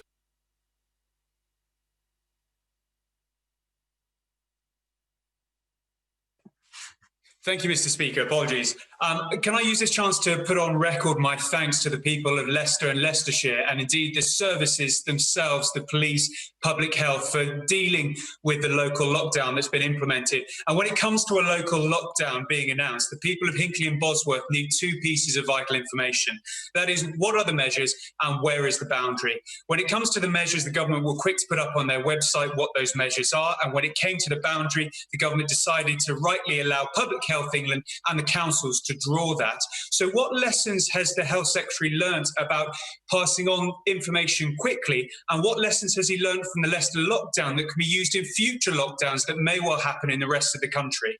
Well, Mr. Speaker, the honourable gentleman, my honourable friend, is quite right to praise the work that's been done by Leicestershire County Council as well as by the City Council, with whom we're working hand in glove. And of course, we're looking at the way that the lockdown was brought in at pace in Leicester to ensure that, should we need to do that again, we can make sure that it is a yet more effective process. One of the lessons is that the boundary for the action is a critical piece of information. We managed to publish that within around 12 hours overnight, within about 12 hours of the decision being publicised. And I pay tribute to the County Council who led on that decision. Obviously, making sure that you have both the actions and the boundary ready as soon as possible is critical, because naturally local people immediately want to know whether they're in the lockdown area or out. We now head to South Yorkshire with Clive Betts. Clive Betts. Thank you, Mr. Speaker. I don't know whether the Secretary of State saw today the comments by the President of the Royal Society about the benefits of wearing face masks in indoor public settings, but also drawn attention to the fact that the prevalence of wearing face masks was much less in the UK than it is in Spain or Italy. Could I ask him, therefore, to look at two things? One, would he look at some scheme for issuing a pass or a badge to those who have an exemption from wearing a face mask on public transport, so those who aren't exempt can be required to wear them? And secondly, will you look again at the lack of any advice about wearing face masks in supermarkets and other shops? Because surely it's just as easy to catch the virus in a supermarket queue as it is on a bus. Steve? Yes and yes. Right. On that basis, we'll head up to Derbyshire to Heather Wheeler. Heather Wheeler. Thank you very much, Mr. Speaker. I congratulate my honourable friend for answering this urgent question with the usual aplomb, and also congratulate my friend from Derbyshire Dales asking the question about cancer treatment. It's very important up here in Derbyshire. On that basis, can I ask my right honourable friend about news about opening swimming pools? We've got fantastic swimming clubs in South Derbyshire that really want their kids to get back to swimming. And although I'm very grateful for all the pubs that are open, some families prefer to go to bowling alleys. Wonder whether he's got any news on those two social events being able to open as well, please. Well, thank you very much, Mr. Speaker. I would love to get swimming pools open as soon as safely possible. The emphasis, of course, as I know my honourable friend knows, has to be on safely. But alongside gyms, we're working with swimming pools. Of course, there's also some absolutely beautiful open water swimming in Derbyshire, and so I think that. I think the swimming in all its form, in the sea, in open water and in swimming pools, is very good for your health, and we should try to get it all open as soon as we possibly can. But the nature of swimming and of changing rooms is that there are risks, and we've got to make sure those risks are properly taken into account. Said to South Wales with Jessica Morden. Jessica Morden. Thank you, Mr. Speaker. Given the Secretary of State's earlier comments, will the government back the campaign by Macmillan Cancer Support and commit to urgently publishing a national cancer recovery plan, ensuring that cancer doesn't become the forgotten sea in this pandemic? And will the Secretary of State meet with them to discuss this? I'd be very happy to meet Macmillan. I know that my honourable friend, the member for Bury St Edmunds and the Minister responsible for cancer, has been working on exactly this subject. But I'd be very happy, of course, to meet Macmillan and other cancer charities, because this is such an important thing to get right. Harvey. Thank you, Mr. Speaker. The Secretary of State will have received my letter as chair of the APPG for vascular and venous disease, highlighting the suffering that vascular patients are facing because of delayed treatment caused by COVID-19. As I've said before, time is tissue. The longer there is a delay in treatment, the more likely it is that these patients have to have an amputation. So what are the government's plans for addressing this backlog? Thank you very much. Look, the Honourable Lady is quite right to raise this issue. She's raised it before, and we've been working on it. In the first instance, the best way to tackle this backlog is to get treatments open as much as possible and to get the number of treatments back up to par, if you like. where they were before the crisis, and then we're going to have to work on any backlog. In some areas there are bigger backlogs than in others. And the NHS did a remarkable job during the crisis. We protected it during the crisis, but the NHS has a huge amount of work to do, and we will support it to do that work because of the consequences that have been inevitable and necessary as part of the response to COVID. Thank you, Mr. Speaker. Last week it was revealed that Rotherham had one of the highest rates of infection in the entire country. What reassurances can my right honourable friend, give the people of Rother Valley that it's safe to go out, it's safe to patronise our businesses, and we're getting control of this virus? Thank you very much, Mr. Speaker. It's true that Rotherham has a higher proportion of positive cases than the country as a whole. Nevertheless, that rate is much lower than it was in Leicester. And we're working with the council to make sure that the necessary action is taken. I think everybody in the Rother Valley should take comfort in the fact that nationally the virus is under control. In rural parts of Yorkshire, the rate is not that much higher than anywhere else, and people should go out and enjoy summer safely. But the emphasis should be both on enjoy and on safely. Charlotte Nichols. Thank you, Mr. Speaker. At the end of March, the Department for Health and Social Care announced that Clipper Logistics would be contracted to provide a portal for community healthcare partners, like local authorities and social care providers, to order PPE for their staff. Can he confirm what the value of the contract awarded to Clipper was, and how many items of PPE it has delivered? Thank you, Mr. Speaker. I don't have those figures to hand, but the delivery of PPE through this portal has been a very important part of the response in some parts of the country, and I'm very glad that thanks to incredible hard work of thousands of people, public sector and private, we have managed to deliver now 2 billion items of PPE, and that the very sharp spike in demand for PPE has now been met with a very sharp increase in supply. Drew Percy. Thank you, Mr. Speaker. Can I thank care home workers in my constituency? I've been called out to patients a number of times in my role in the ambulance service in care homes over this period, and seeing staff in full PPE, lockdown, I'm absolutely full of admiration without the support they normally get from families. So I want to thank them for that. Just very quickly on the issue of nurses. My trust to catch up will require a large number of overseas nurses as well as training new ones. Part 2 of those nurse NMC qualifications have to be completed within 3 months, but some of those test centres are not open yet. So can we look into whether that can be extended, or whether we can get these test centres open and the backlog cleared? Well, yes, Mr. Speaker, the whole House should pay tribute to my honourable friend's work as a first responder during this crisis. He has first-hand experience of the matters of which he speaks.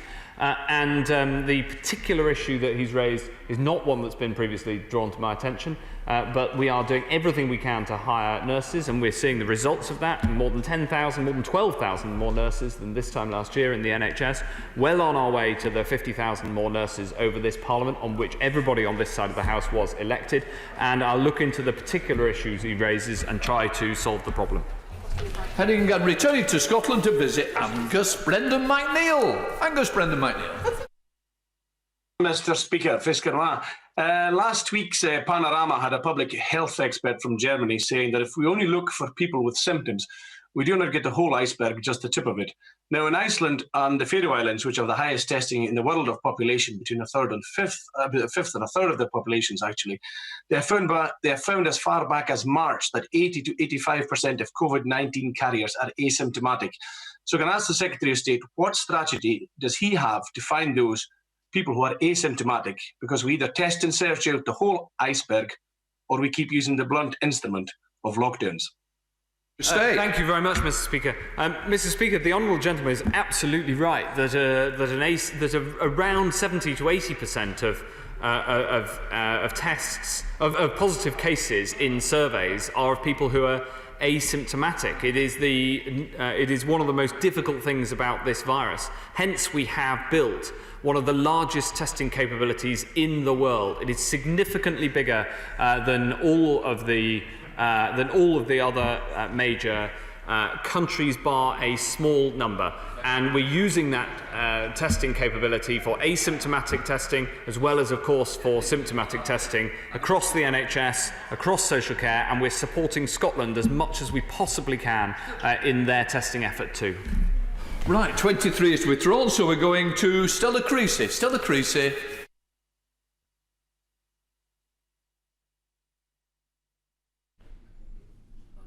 Sorry, thank you, Mr. Speaker. The Secretary of State has set out how important data is to his strategy.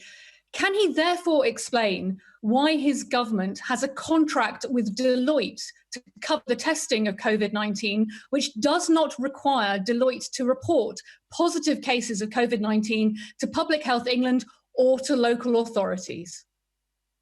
Because the contract is with the department and the reporting comes through the department. Robert Gilbert. Does the Secretary of State share my admiration of care workers on the Yorkshire coast, including those in a care home in my constituency where an outbreak amongst admin staff in the office was contained there and not spread to forward-facing staff or residents? But would he also undertake to support local authorities like North Yorkshire County Council, who in the last fortnight have had to close 2 care homes in Scarborough run by the same company, where evidence from the CQC showed that that level of care was unacceptable and potentially dangerous? Yes, my right honourable friend raises an incredibly important point. I pay tribute to those care homes, both in Scarborough and across the country, who've done the right thing and are tackling outbreaks when they find them, including some who go to extraordinary lengths to protect their residents, not least because we know that care home residents are amongst some of the most vulnerable to coronavirus. But at the same time, we must ensure that the level of care remains high, and the CQC does have an incredibly important role in this. Patrick Grady. Thank you, Mr. Speaker. Professor Michael Baker, who formulated New Zealand's world-leading elimination strategy, said that the UK has all the tools it needs to pursue containment and elimination if it chooses to. The alternative is going in and out of lockdown for months, if not years. Does he agree with that, and will he therefore confirm whether the UK government's strategy for COVID-19 is going to be centred on elimination rather than suppression? Thank you very much. Well, we are absolutely bringing the case rate right down, and the fact that across the UK as a whole there were only 352 positive cases in the last 24-hour period, which is the lowest since before lockdown, demonstrates that that action is happening, and that's why it's because of this action, Mr. Speaker, that we've been able to allow people to have some more of the freedoms to enjoy things that they enjoy. And I'm glad to say that that strategy has been followed by all 4 governments within the UK. Maybe differences in detail and differences within a few days of a few bits of the timing, but essentially this has been a UK-wide strategy followed both by the Labour Welsh Government and by the SNP Government in Scotland. Thank you, Mr. Speaker. Like so many across our country, I was very delighted to visit the pub for the first time over the weekend and had my first pint in a socially distanced fashion at the Durham Ox in Coundon. I was really impressed with Susan and Phil in there for the work that they'd done to enforce social distancing and some of the ingenious measures they put in place, including diligently collecting the contact information of people who entered. So on that note, can my right honourable friend outline how COVID secure guidance from BAYS is helping to support the vital NHS test, track and trace efforts? Well, this is true, Mr. Speaker. Because of the actions that we've put in place, it means that we can open hospitality like pubs, and doing that safely means that we've been able to open more hospitality than we would otherwise have. I too went for a haircut and a pint on Saturday morning, and the haircut was on Saturday morning, the pint was very early in the afternoon. And I'm glad to say that my name was taken and my phone number was taken when I turned up at the pub. And I haven't been back to Suffolk, though, Mr. Speaker, since February. It's one of the things I've missed most about this whole crisis. And I'm going on Friday, and there I will go to the pub, and no doubt they'll take my number too. Mr. Speaker, we have heard much in recent weeks about the risks of a second wave. Could the Minister please outline the current science on that, and indeed outline when we might be most at risk?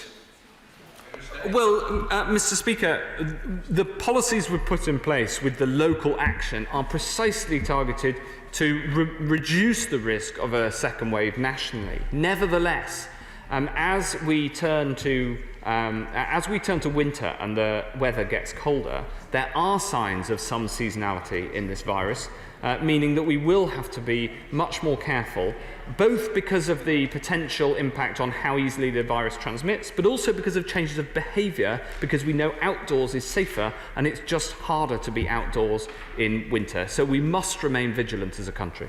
Stephanie Peacock. Thank you, Mr. Speaker. When the impact of COVID-19 on the beauty industry was raised in this chamber last week, the Prime Minister laughed, and that is despite the fact that it contributes £30 billion to the economy and accounts for 1 in 60 jobs. So can I ask the Secretary of State, further to the question for the Honourable Gentleman, what engagement the government has had with this sector, and given that hairdressers and pubs are now open, when can beauty salons expect to open too?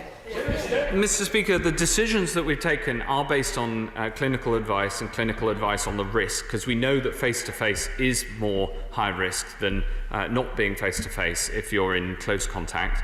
That's been the basis on which the decisions have been taken. Of course, I understand the impact on the beauty industry, and as I said earlier, my right honourable friend, the Business Secretary, is leading on this issue, and will make progress when we safely can. Thank you, Mr. Speaker. Last week I visited St Giles School in Retford, who very kindly gave me one of their excellent cloth face coverings to wear when travelling to Parliament. Will my right honourable friend join me in reiterating that while cloth face coverings can help reduce the risk of transmission in some circumstances, face masks worn as part of PPE for healthcare and other workers should be reserved for those who need it?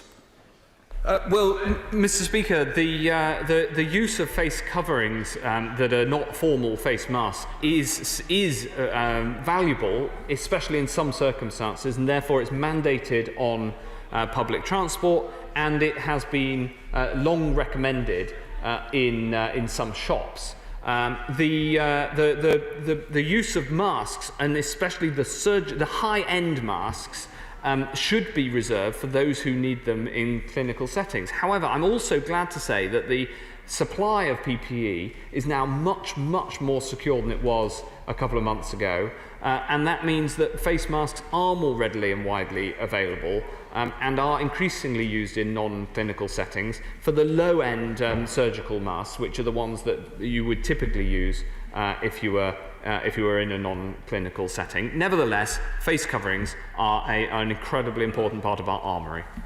31 withdrawn, so going straight to Caroline Notes. Caroline Notes. Thank you, Mr. Speaker. People working in aesthetics, the professionals who tattoo on eyebrows to alopecia sufferers or tattoo on the nipples of cancer patients who've had reconstructive surgery, have been horrified to discover they are categorised alongside strip clubs. Will my right honourable friend please look at this issue urgently to understand how the NHS is referring patients to these people who are still not allowed to open? I'll certainly look into that last point. I would just say though that that categorisation isn't quite right. They're not the beauty industry is an important industry in and of its own right.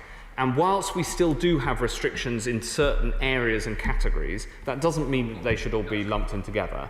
They are incredibly important. The beauty industry is an incredibly important industry, and we will get it open as soon as it's safe to do so. We're heading up to Greater Manchester to visit Barbara Keeley. Barbara Keeley. Thank you, Mr. Speaker. At the start of this crisis, the guidance for care homes was unclear. They couldn't get PPE, and patients were being discharged from hospital to care homes without being tested for COVID.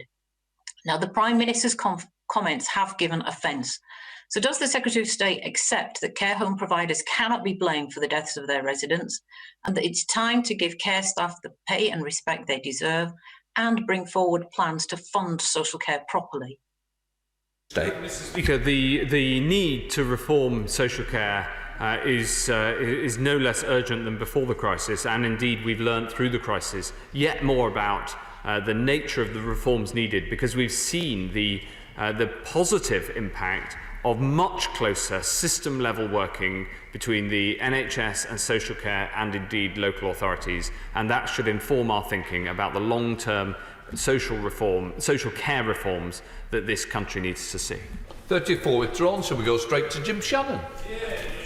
Can I first of all thank the Secretary of State very much for all he's done, his leadership and his direction and courage as well.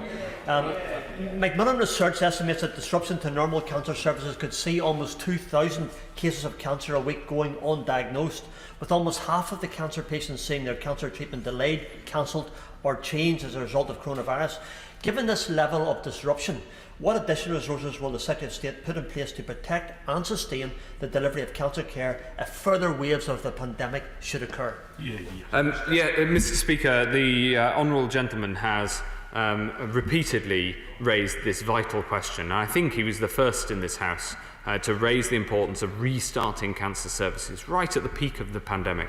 We've been working incredibly hard to do so, and of course we've put in extra funding this year into the NHS in very, very large sums because of the crisis, and of course we want to see cancer services fully restored as safely as possible. And I just repeat the point I made to my honourable friend from Derbyshire earlier, which is it's critical that people come forward if they suspect that they might have cancer. Brian. Sir, Hampshire Hospitals Foundation Trust, as the Health Secretary knows, are currently doing a big engagement process called Hampshire Together, which will look at the future of health services, not just in the acute sector, over the next 30-40 years. This is a critical piece of work going on throughout June and throughout the rest of July. My constituents at the moment, understandably, are emerging from a pandemic. Many are worried whether they'll be still within furlough in a few months' time, let alone thinking about the next 40 years of health services. Can I ask the Health Secretary to be minded to big decisions being taken now while the public are understandably distracted? I take my honourable friend's point and take it very seriously. We're planning significant investment into the health service in Hampshire. That has to be done in a way that enhances services locally in Winchester and across the county. And we've learned a huge amount about how the health system works best during COVID. The system working much more community activity and much more treatment at home by telemedicine, which has been one of the things that has gone incredibly well in this crisis. Let us return to Scotland and drop in on Martin Day. Martin Day. Thank you, Mr. Speaker. Polling from YouGov has shown that the so-called anti-vaccination sentiment is on the increase in the UK, with 16% of UK adults saying they would probably or definitely avoid a COVID-19 vaccine. So what does the Secretary of State feel this means for the hopes of achieving immunity? Thank you very much, Mr. Speaker. The government of the United Kingdom will recommend a vaccine as soon as one is available that is safe, but only when it is safe. And it is so important and incumbent on every single member of this House that we make the case for why vaccines are both safe and effective. I think that the honourable gentleman is absolutely right to raise this issue. I'm grateful to him for doing so. This is an issue, I think, on which all parties agree. And as should a vaccine come off, it will be such good news for humanity, frankly, that we need to make sure that then people are given the support and the confidence and, of course, the logistical convenience to be able to get a vaccine, should that be clinically appropriate. Trustee Duncan. Thank you, Mr. Speaker. Would my right honourable friend consider a comprehensive review of Public Health England to see what lessons can be learnt and what future improvements can be made for any future crises? Well, we're constantly learning what we can do to improve the response to coronavirus. We've been clear about that right from the start. And for instance, the gathering evidence on asymptomatic transmission that we saw during March and April is a case in point, because it then changed policy and how we deal with this virus. 39 withdrawn, so go to Alan Kearns. Thank you, Mr. Speaker. The welcome opening of pubs in England has made a major difference to the morale of a nation. In Wales, pubs won't be able to open until next Monday, and then only outside. Will my right honourable friend share the best practice of one-way systems, appropriate screening, to ensure that landlords, pubs and breweries don't go out of business needlessly if only Wales follow the English model? Yes, Mr. Speaker. I'm very happy to work with my Welsh colleagues on how it's possible to open pubs and hospitality in a COVID-secure and safe way. Wales has a great tradition of great pubs, and I very much hope that they can be open as soon as the Welsh Government makes their decision. Thank you, Mr. Speaker. Can I remind the Secretary of State about another virus, HIV? And as chair of the All-Party Group on HIV and AIDS, I've been meeting with other colleagues from across the House and across both houses this morning to hear about the impact that the COVID-19 crisis has had on people living with HIV in terms of mental health, access to treatment, many other issues, and of course the disproportionate impact on the Black, Asian and minority ethnic communities. Can he say what he's been doing specifically to support people with HIV, but also would one of his ministers meet with our group to listen to some very specific concerns that we have? Well, yes, this is an incredibly important issue. Our goal as a country to reach no transmissions of HIV by 2030 stands unaffected by COVID. Of course, it is a vital objective, and there's a huge amount of support and effort behind that goal.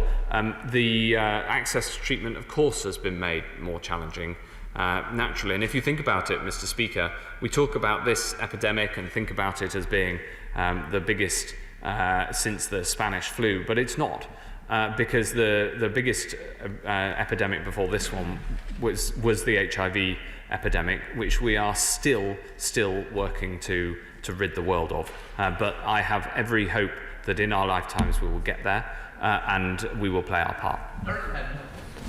Mr. Speaker, people in Broxton have written to me about their fears that due to lockdown, their mental health has declined and vital treatment, including therapy, has been postponed. The coronavirus has made them more anxious to seek help, and like many, I'm worried about the impact a lack of early intervention can have on vulnerable people. Can my right honourable friend reassure me that mental health support will be part of the NHS's Open campaign, and people concerned about their mental health can safely seek help? Yes, mental health services absolutely are open, and people who need support with mental ill health should come forward. They should go to their GP in the first instance. The good news in this area is that telemedicine is particularly effective for psychiatry. Of course, it can't be effective for all mental illnesses, but it can for many, and is being used very, very effectively by psychiatrists across the country. Let's head to Bedford and visit Mohammed Yazin. Mohammed Yazin. Thank you very much, Mr. Speaker. The initial findings of the investigation into Bedford's now decreased infection rate shows that women between 30 to 59 have been most affected. Can the Secretary of State remind everyone that this invisible virus does not just affect the older generation? And does he agree that the published data must include details on ethnicity, older generation, and workplace factors if we are to eliminate the virus and keep the public safe? Yes, Mr. Speaker. We are increasingly publishing more and more data about this virus and who's caught it, in the same way that we're increasingly giving more and more information to Directors of Public Health so that they can use it for the same purposes. He's quite right to say that this virus does not only affect those who are older, although more people who are older tend to die from the disease. Anybody can transmit it, and that is the big risk. I'm glad to say that the numbers of cases in Bedford are coming down, and we keep a watchful eye to ensure that continues to be the case. 44 withdrawn, so we go to David Linden.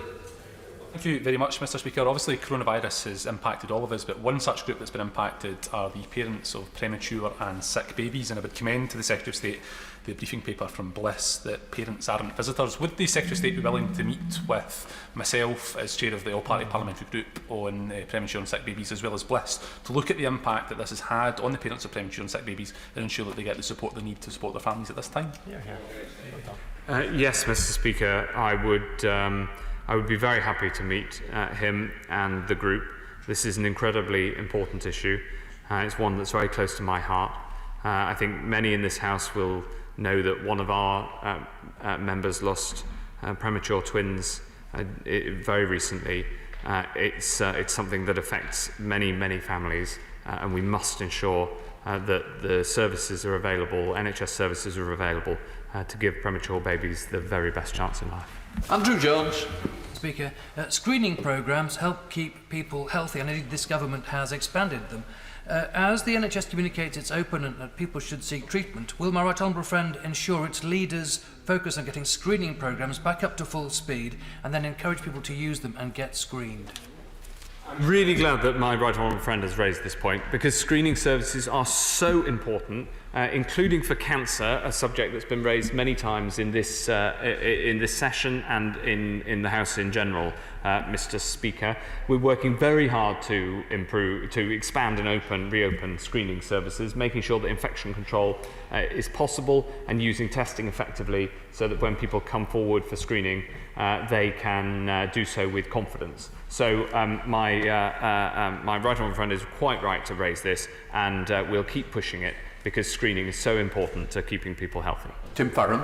Thank you, Mr. Speaker. Last night's Panorama programme, of course, showed the awful truth that we could lose more people to cancer due to delayed treatments and interventions than we do to COVID-19 itself.